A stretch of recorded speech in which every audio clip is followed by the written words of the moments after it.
Boa noite a todos e todas. Que as bênçãos de Jesus nos iluminem sempre.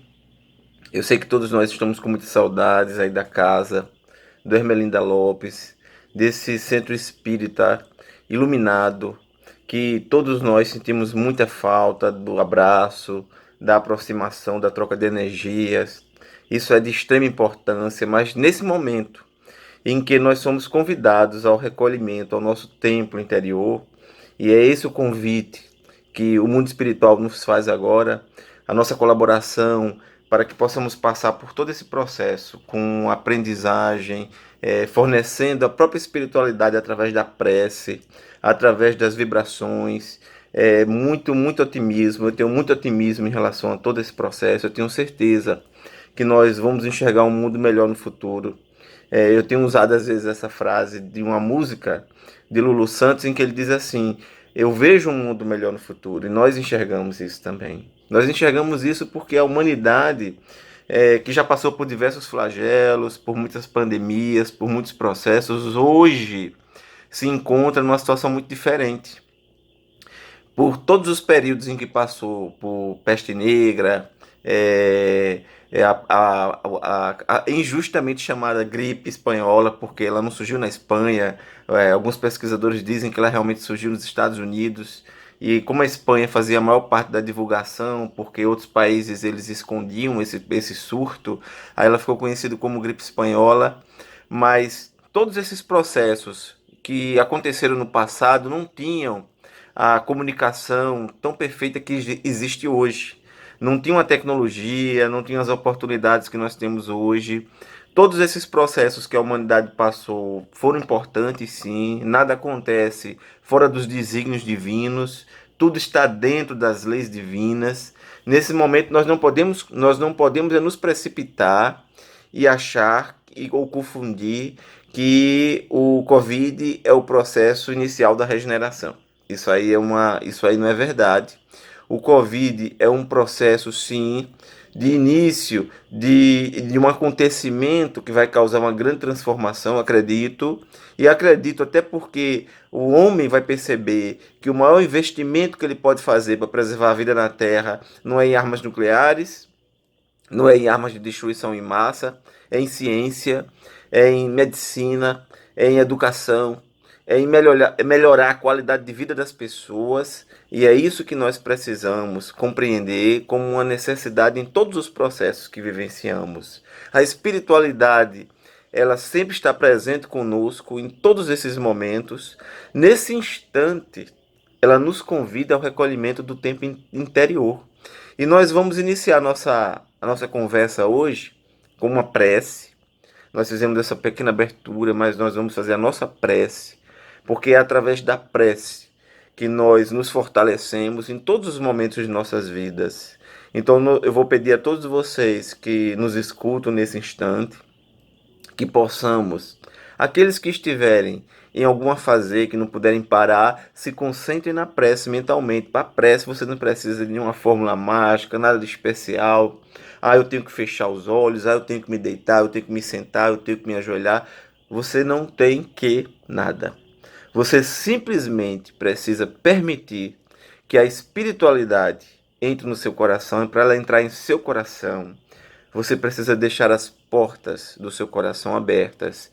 E é esse o convite que a espiritualidade nos faz. Lá no Evangelho segundo o Espiritismo, os Espíritos ensinam assim: a fórmula nada vale. O pensamento é tudo. Orai conforme vossas convicções, um bom pensamento vale mais que numerosas palavras que não ditas do coração. Então, o que importa na prece é o sentimento, e esse sentimento que nós vamos colocar aqui agora no início do nosso trabalho.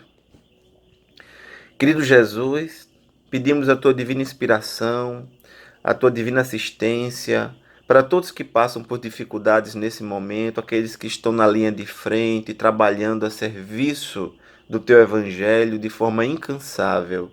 Que as bênçãos de luz envolvam todas as casas espíritas, templos protestantes, igrejas católicas, sinagogas, todas as instituições que trabalham com a perspectiva da mensagem do Evangelho Redentor, de Deus para a humanidade, de todas as religiões. Que as tuas bênçãos se façam sempre presentes em nossas vidas. Bom, eu tenho escutado muitas pessoas com dificuldades, com transtornos, inclusive falando até de depressão. E o que nós gostaríamos de enfatizar é que tudo passa. Tudo na vida passa, nós não podemos nos permitir cair tanto de vibração. Nós acreditamos muito na espiritualidade e a espiritualidade tem um plano para todos nós. E todos nós que estamos aqui a passar por esse processo, antes de reencarnarmos, nós já sabíamos que passaríamos por essa situação, porque a espiritualidade nos apresenta fatos que são fundamentais e importantes em nossas vidas e nossa experiência aqui na Terra. E como um processo desse não é aleatório, um processo desse é uma construção que vai surgindo de acordo com uma série de circunstâncias da humanidade. Nós acreditamos muito nesse processo com a espiritualidade. Alguns anos atrás, mais precisamente em 2011, foi lançado um livro que se dizia assim, não vai ser em 2012, porque havia uma profecia maia que afirmava que o mundo se acabaria em 2012. E aí o Chico, o nosso Chico lá no Pinga Fogo, ele nos falou na época, e tem um vídeo para aqueles que querem ver, tá lá no YouTube. O Chico falou que a humanidade receberia de Jesus uma espécie de um novo momento, de uma oportunidade que Jesus havia advogado para todos nós aqui do planeta Terra, diante de outros espíritos iluminados que se inquietavam com o avanço do homem no conhecimento nuclear e com outros processos aí. E aí, 50 anos seriam dados à humanidade para que, caso nesse período não surgisse uma guerra de destruição em massa, uma guerra nuclear, a humanidade adentraria em uma nova fase de prosperidade. Claro que os planos divinos e os planos espirituais não obedecem ao nosso calendário imediatista. Muitos esperam que as coisas sejam para amanhã, ou talvez daqui a uma hora. E não é bem assim que o processo acontece. Mas o que é que nós percebemos? Esse prazo encerrou em julho de 2019, ano passado.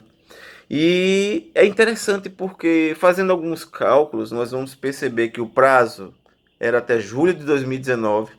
Não houve uma guerra de destruição em massa até julho de 2019. Logo após o mês de julho, vai vir agosto, setembro, quando começa o processo de formação do vírus. É interessante observar que quando ele surgiu lá em Wuhan, na China, as primeiras mortes noticiadas são mais ou menos outubro, novembro, mas provavelmente esse vírus já devia estar mais ou menos nesse período de agosto, setembro, já nessa fase de formação.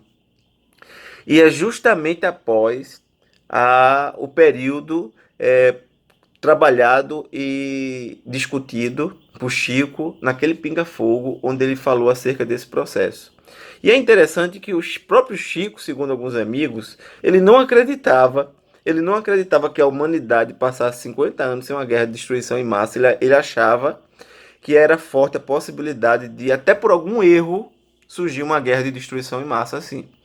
E aí eu fui fazer uma pesquisa e eu achei bem interessante isso. Eu fui fazer uma pesquisa e vi que em 1983, eu não sei se vocês que nos escutam já leram ou ouviram falar sobre isso, e em 1983, lá na extinta União Soviética, houve uma falha nos computadores soviéticos. Hoje não existe mais União Soviética. Hoje a potência militar da região é a Rússia, que realmente era ela que liderava a União Soviética, que coordenava todos esses processos de Moscou. E aí o general Stanislav Petrov, ele se encontrava em 1983, substituindo um colega militar que por uma necessidade precisava se ausentar. E Stanislav Petrov, Ele não tinha o hábito de trabalhar no turno da noite e da madrugada, ele não trabalhava. Mas excepcionalmente nesta noite ele estava lá a trabalhar. E os computadores apontaram que havia um disparo de mísseis dos Estados Unidos para a União Soviética. E nessa época, o protocolo era que, ao acontecer essa identificação através dos radares, dos equipamentos que eles tinham, que eram muitos, era para imediatamente o alerta vermelho, o botão vermelho dos mísseis serem acionados para que houvesse o revide. Era para se revidar de forma massiva. Eram milhares de mísseis que os soviéticos tinham. Até hoje, eles não são muito transparentes e eles dizem que tem X quantidade de mísseis e ogivas nucleares, mas há uma suspeita de que essa informação esteja um pouco distante da realidade, a quantidade seja maior ainda. E aí o general Stanislav Petrov, ele parou por alguns minutos e ele não usou o protocolo. E por que ele não usou o protocolo? Ele não acreditou que havia um ataque. Ele disse, se houver um ataque, eles não podem estar disparando um único míssil. Então ele ficou refletindo que não poderia ser um ataque, era alguma falha nos equipamentos. Só que 5 minutos depois, esses equipamentos foram novamente identificando que era um, dois, três, vários mísseis que haviam sido disparados dos Estados Unidos para Moscou. E o protocolo era claro, ele deveria revidar o ataque. Mas ele mais uma vez sentiu que não era um ataque. Ele sentiu que era uma falha nos equipamentos e ele parou. E é interessante observar que nessa época os russos no protocolo tinham muito claro que depois da identificação no radar ou nos equipamentos de um ataque, as suas instalações, eles teriam 12 minutos para revidar, porque 12 minutos era o tempo que os mísseis levariam para chegar até Moscou. E mesmo assim, ele não revidou, ele ficou aguardando, ele acreditou que não havia um ataque. Minutos depois se confirmou que era uma falha nos equipamentos. Não havia ataque nenhum. E aí, eu fazendo umas reflexões, eu fiquei, meu Deus do céu, os russos guardaram essa informação por 20 anos. O Stanislav Petrov foi punido por não seguir o protocolo. Ele foi investigado, foi interrogado. 20 anos depois é que esse processo chegou a público e ele foi premiado nos Estados Unidos como o homem que ajudou a salvar a humanidade, talvez da extinção de uma guerra nuclear. Porque quando perguntavam a Albert Einstein sobre como seria a Terceira Guerra, ele falava que a Terceira Guerra ele não sabia. Ele sabia que a quarta seria com paus e pedras, porque o homem voltaria para a pré-história. Então, Stanislav Petrov foi até os Estados Unidos, já aposentado, já com o fim da União Soviética, já era só Rússia, e ele foi premiado e ganhou um valor em dinheiro, que foi pequeno, foi simbólico, mas que é interessante observar como a espiritualidade trabalha, porque na envergadura daquele homem simples, magrinho, se resguardou todo um contexto planetário. Eu fico imaginando, e eu falo assim, muitos de nós não sabíamos que isso ocorreu em 1983, nem 1984, nem 1990. Muitos de nós não ficamos sabendo, porque essa informação foi revelada somente em 2003. Mas o que eu observo é que enquanto eu e você não sabíamos, a espiritualidade sabia. E a espiritualidade tanto sabia que provavelmente naquela noite ela percebeu que as zonas inferiores estavam tramando em um processo para haver uma destruição em massa no planeta. E aí eles haviam danificado essas entidades espirituais, haviam se mobilizado para danificar aqueles instrumentos, para identificarem um ataque inexistente, para que houvesse uma guerra nuclear. E a espiritualidade iluminada, ela coordenou e percebeu que existia alguém com um potencial de fazer aquilo parar, porque era muito intuitivo. E aí ela fez com que alguém ou adoecesse, ou tivesse um imprevisto, precisasse se ausentar, e fosse justamente Stanislav Petrov a pessoa a substituí-lo. E nesse processo de substituição é que no momento em que os equipamentos avariados eles informavam um ataque de mísseis, o mundo espiritual pôde intuir de tal forma que Stanislav Petrov não teve coragem de disparar o revide. Ele não seguiu os protocolos, mesmo quando o erro persistiu por vários minutos. E aí eu fico pensando comigo, meu Deus, como é o trabalho de Deus, como o mundo espiritual atua em nossas vidas. Nós nem percebemos, mas ele está sempre trabalhando. Nesse momento dessa pandemia, é interessante que eu vejo estudiosos e pesquisadores, uns falam que isso aí é o início da regeneração. Isso não é o início da regeneração. O início da regeneração já vinha acontecendo há algum tempo, vai demorar ainda muito, muito tempo. Chico aqui falava que nós veríamos os primeiros sinais do processo de regeneração a partir de 2050 e alguma coisa. Então, a partir desse período, nós vamos ver alguns claros sinais desse processo. Mas esse processo é longo, é uma longa caminhada. Nós ainda iremos reencarnar várias vezes para trabalhar a serviço desse processo, com as bênçãos de Jesus. Nós já passamos da meia-noite na linguagem espiritual, mas o dia ainda está longe. Nós não estamos mais na noite, nós já passamos da meia-noite, mas o dia ainda não está tão próximo assim. Então, o que é que acontece? Nós observamos a ação espiritual presente em nossas vidas, sim. Alguns dizem assim: eu não vejo esse vírus dessa forma, outros dizem: eu não vejo daquela. Olha, o que nós precisamos compreender é que o vírus é muito melhor do que uma guerra de destruição em massa. Porque em 1917, 1918, quando surgiu a gripe espanhola, teve a Primeira Guerra Mundial. As pessoas morriam, os militares morriam no fronte de batalha mais do vírus da gripe espanhola, injustamente chamada de espanhola, do que da própria guerra. Mas o que foi que mobilizou mesmo a humanidade naquele período foi a Primeira Guerra, por uma questão política. Falou-se pouco no vírus e mais na guerra. Mas o vírus não conseguiu parar aquela insanidade. As pessoas continuaram a se matar. Mas nesse momento, nós percebemos que o inimigo do homem, o homem hoje está tomando consciência disso, não é o vírus em si, não é irmão contra irmão, é as enfermidades e as pandemias que podem assolar o homem quando ele invade e destrói a natureza, quando nós não percebemos a importância de trazer melhor qualidade de vida a todas as pessoas que são nossos irmãos e irmãs, independente de estarem na Ásia, na África ou em qualquer parte do planeta. Onde alguém chorar e alguém sofrer, a responsabilidade é nossa também. Ou seja, é esse chamamento de atenção.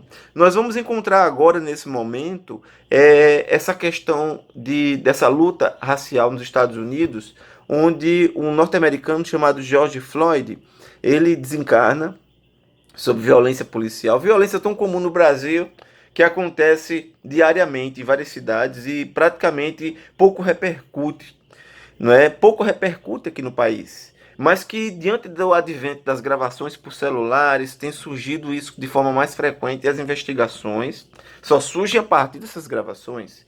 E lá nos Estados Unidos não foi diferente.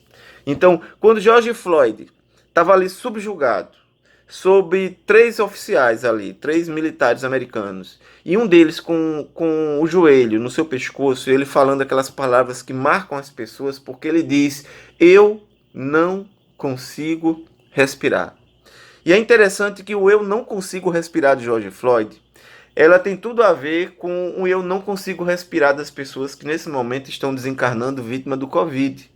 E talvez alguém diga assim: uma coisa não tem nada a ver com a outra e tudo tem a ver, porque existe uma ordem dentro da desordem, existe uma ordem procedendo a tudo. Nós estamos em um momento de grandes mudanças e transformações, a sociedade não aceita mais determinadas coisas, a sociedade não quer mais o exercício da tolerância diante da intolerância, a sociedade não quer mais tolerar a intolerância. Então as pessoas estão precisando aprender através dessas lições, desses processos gritantes, que uma coisa se relaciona com a outra, tudo se interrelaciona aqui nessa vida, nesse planeta. E por que nós falamos com tanto otimismo em relação a isso? Porque nós vamos sair desse processo de pandemia com as pessoas tomando consciência que o maior investimento que podemos fazer em saúde, olha que quando o vírus chegou aqui no Brasil, ele já veio com o jogo jogado na Europa. Nós sabíamos que ele ia causar um grande transtorno aqui. É porque a saúde aqui já era muito ruim. Já faltava leitos nos hospitais, já faltava uma série de coisas, não havia um grande respeito e um grande investimento em saúde. O investimento poderia até haver, mas o recurso não chegava realmente a quem precisava. Nós encontramos agora, nesse momento de pandemia, pessoas que tentaram se aproveitar dessa dificuldade para enriquecer. E aí é que nós vamos perceber aquilo que nos falou o Chico Xavier, o grande sábio de vários séculos, o nosso Chico Xavier, quando ele disse que nesses momentos nós enxergaríamos o melhor e o pior das pessoas. E eu chamo o melhor das pessoas porque apesar do vírus, apesar de todas as dificuldades, as casas espíritas, católicas, evangélicas, budistas, as sinagogas, os templos islâmicos, tudo. A sociedade civil organizada, as pessoas não deixaram de auxiliar, as empresas não deixaram de fazer doação em equipamentos. E olha que quando eu vejo as empresas, elas fabricando álcool em gel, máscaras, equipamentos, elas preferem fazer entregar do que elas entregar dinheiro, porque elas não confiam que esses recursos chegarão a quem realmente precisa. E nós lamentamos que, em pleno processo de pandemia, existem pessoas que coloquem o seu enriquecimento ilícito acima da vida das pessoas, elas não sabem, ou elas não compreendem que vão responder por isso. E claro que ninguém escapa das leis divinas. É fato que tem muita gente boa, muita gente dedicada, tem muita gente também desconhecendo os avanços da ciência, tem muita gente que acredita que você tenha outro caminho que não seja o caminho da ciência. O caminho é o da ciência, das ciências médicas, físicas, biológicas, todas as ciências. E nós precisamos aprender a compreender e a respeitar esse momento como um momento de muita importância para nós. Por quê? Porque nesse momento de pandemia, muitas pessoas ficaram em casa. E as pessoas têm reclamado, mas eu tenho tido dificuldade de convivência. É justamente a prática da paciência, do exercício da tolerância. É esse o evangelho vivido. É esse o cristianismo redivivo que o Espiritismo nos traz. Não é o cristianismo dos templos e da boca para fora. É o cristianismo de sentimento. Porque apesar de termos um grande respeito a todas as escolas cristãs, né? A Igreja Católica, as igrejas reformistas, mas só simplesmente falar em ter fé, em pagar o dízimo, ou estar presente no templo religioso uma vez na semana, não é o suficiente para nós. O mundo espiritual nos diz que nós precisamos exercitar o cristianismo em todos os momentos da vida. É em casa, é no trabalho, é no trânsito, é na rua. Às vezes no trânsito nos inquietamos. Todos nós somos muito humanos. E às vezes temos momentos em que nós olhamos assim do lado e falamos: Meu Deus, eu tenho certeza, Senhor Jesus, que o Senhor está aqui do meu lado. E eu estou lhe vendo agora, porque se eu não estivesse lhe vendo, eu iria brigar com alguém, eu iria me desentender. Isso é comum, mas todas as vezes que você chegar a um nível de desequilíbrio, a um nível de situação em que você sinta que está perdendo a paciência, você olha para o seu lado e imagina que Jesus está do seu lado, que seu amigo espiritual está do seu lado. A nossa mensagem na noite de hoje é a mensagem da reflexão do convite da vida em nós. Nesse processo de pandemia, em que muitas pessoas têm realmente ficado inquietas, tem surgido muitos transtornos de obsessão, porque não é só pandemia do Covid, é pandemia do suicídio, é pandemia das enfermidades da alma, é pandemia de obsessão. Nós precisamos nos fortalecer através da prece, do trabalho, do serviço, de amor aos nossos irmãos, ao nosso próximo. Mas, Josué, eu gostaria de estar ajudando, mas eu não posso estar indo para a linha de frente, porque eu tenho pessoas idosas com quem eu convivo. Mas você colabora através da prece, você colabora através do evangelho. Que a sua casa se torne uma extensão do seu templo religioso. Que você torne a sua casa espírita presente no seu quarto, na sua sala, no seu lar, independente de qualquer circunstância, que você não deixe de fazer a sua prece naquele momento, naquele horário específico, não apenas uma vez na semana, com o evangelho no lar, mas agora diariamente. diariamente, para que você possa, através da sinceridade das suas palavras, fornecer ao mundo espiritual essas vibrações e a manipulação desses fluidos para que eles possam levar aonde muitos necessitam. E nós temos certeza que nós vamos precisar muito disso. Eu sinto muito otimismo em relação a toda essa situação, mas sei que nós vamos encontrar um mundo com muitas dificuldades, em que nós vamos ser muito convidados ao trabalho. Nós vamos ser muito convidados ao trabalho com a consciência de que tudo isso aqui é muito passageiro. E todas as vezes que eu escuto que alguém, olha, fulano desviou dinheiro público, houve o desvio disso ou daquilo outro, o que a espiritualidade nos pede é o equilíbrio para não nos revoltarmos. Nós não podemos deixar de nos indignar, mas nós não nos revoltamos, nem julgamos, nem condenamos.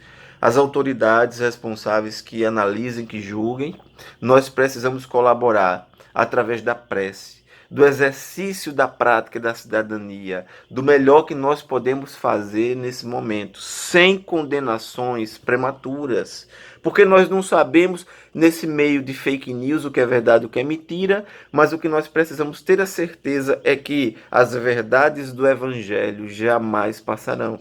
E o espírita tem sempre como consciência e ponto fundamental uma passagem do Evangelho de Jesus que nos convida à prática do exercício da caridade e da tolerância, quando Jesus diz assim: reconhecereis a verdade pelos seus frutos. A boa árvore não produz maus frutos e a má árvore não produz bons frutos.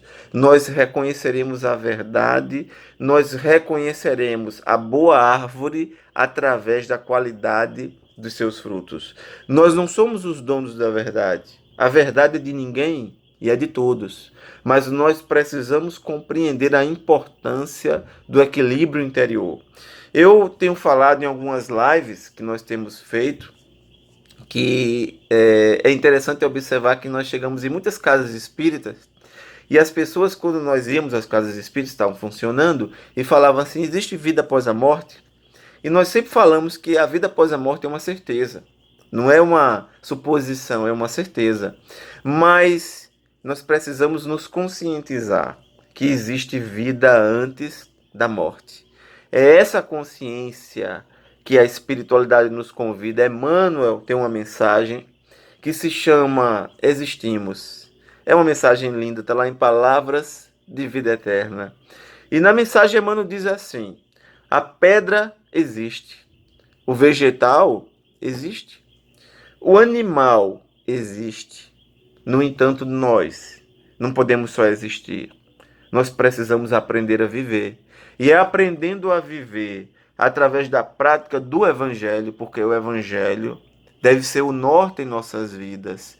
Nesses momentos de tanta reflexão, nesses momentos com tantas perspectivas de mudança, eu convido você a enxergar comigo, com todos nós, uma vida melhor no futuro, sim. Nós enxergamos um momento melhor no futuro. Eu já ouvi várias pessoas falaram, mas já houve tantos flagelos e a humanidade não mudou, a humanidade se renovou, sim.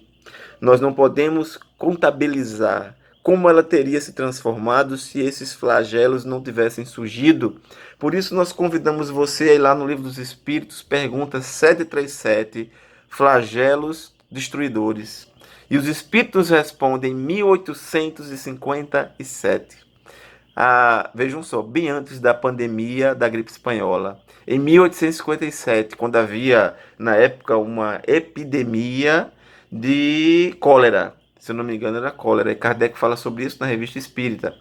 E aí os espíritos nos convidam, já naquela época, a compreender que esses flagelos destruidores fazem em períodos o que, sem eles, levaríamos séculos de renovação, de mudança, de transformação. Não se inquiete em relação à vida. Acredite, só irão partir aqueles que precisarem partir. O vírus é tão interessante que aqueles que têm imunidade baixa vão desencarnar. Eu vi uma senhorinha de 97 anos, outra de 106 anos, outra de 94 anos. Elas pegaram um vírus, saíram do hospital, comemorando os jovens com imunidade bem mais alta desencarnando. O vírus ele é imprevisível.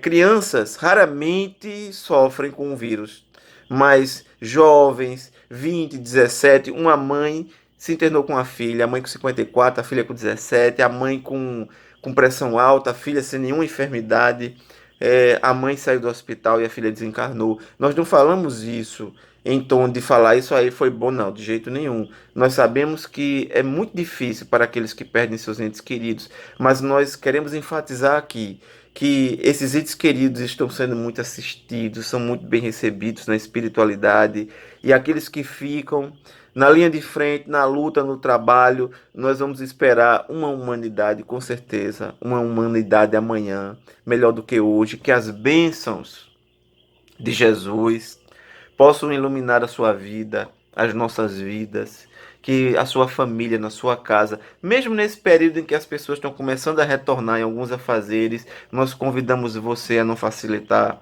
Se cuide, não se deixe levar por informações e fake news desencontrados. Siga a ciência, siga a espiritualidade, siga o Evangelho de Jesus e que as bênçãos de Jesus nos iluminem sempre. Nós vamos finalizar esse momento com uma prece de agradecimento.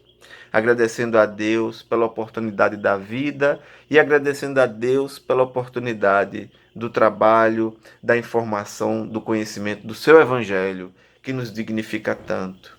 Senhor Jesus, que nesse instante, Senhor, possas iluminar a vida, os ambientes domésticos, trabalho, residenciais, de todos os nossos irmãos e irmãs, que suas vidas possam sentir, através da transformação do momento, as profundas transformações que irão surgir, que nova pessoa irá surgir no futuro, que as suas bênçãos nos iluminem sempre. Assim seja.